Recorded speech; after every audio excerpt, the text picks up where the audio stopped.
This scene may seem banal to you. A day out fishing would be quite unsurprising if it weren't for the fact that this sea was considered vanished for several dozens of years. Destroyed by man's carelessness, the Aral Sea resurfaces. 10 years ago, this was a desert landscape. These trawlers were the vestige of a bygone era, never to sail again. 100 kilometers from the closest port, grounded on the dried-up bed of this vanished sea, you could find Abdjamel Koliev and Sarah Abdulov's boat. Регулярный, плавали, где-то, значит, принимает рыба, оттуда его принимает и доставляет в Аральск. Вот трюм. Видите?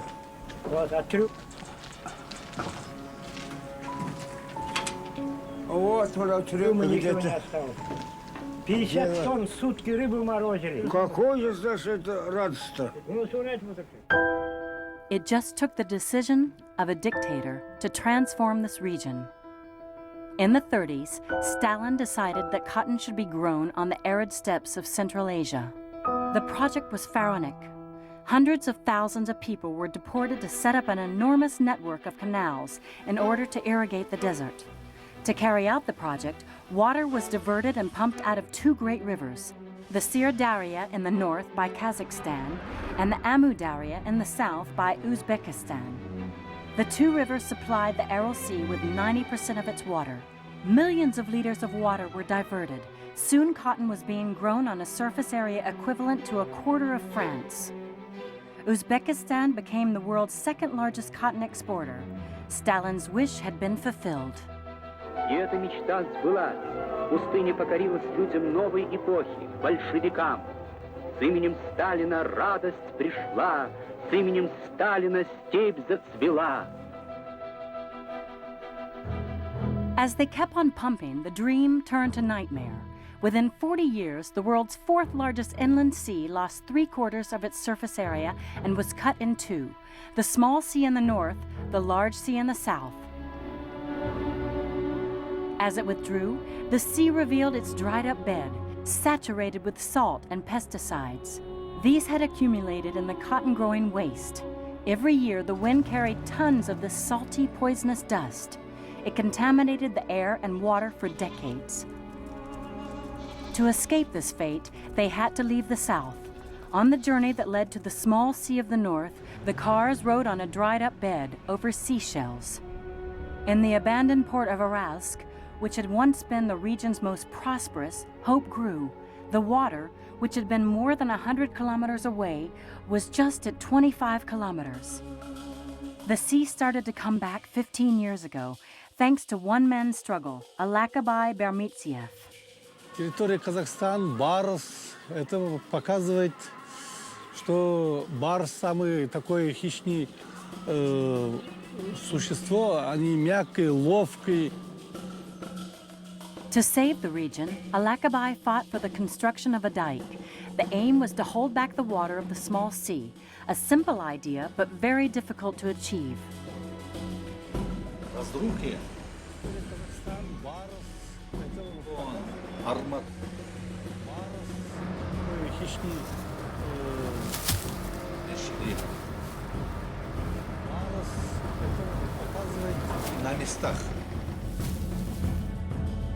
This gigantic task finished in 1996. 14 kilometers long, 30 meters wide, this dike was synonymous with the future. The results were conclusive. The small sea gradually rose by 3 meters. A dream come true. But hope gave out 3 years later. On the 27th of April, 1999, a storm carried away the dike and Alakabay's dream. Along with the mayor of the closest village who witnessed the tragedy, they went to the site. The evidence was obvious. The water had gone. The desert was back. Everything was to be redone.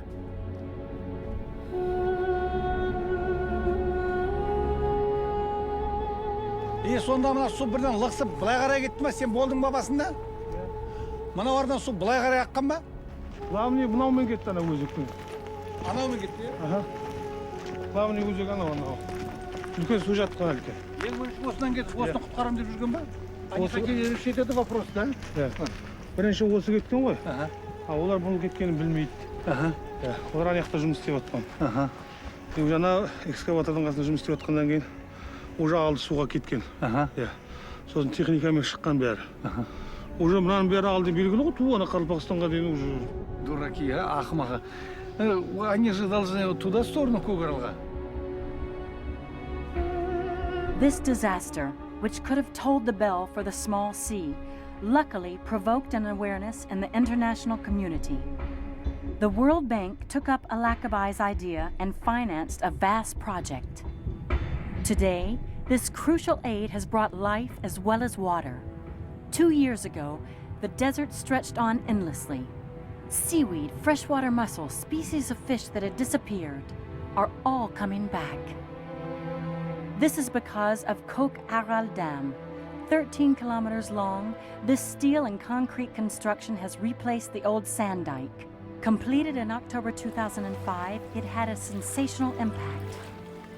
The water rose 4 times quicker than estimated, and the small sea has already regained 30% of its surface area.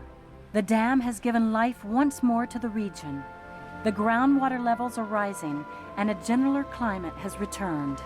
But whilst the 200,000 people living around the small sea have seen life return, the rest of the region is still in danger.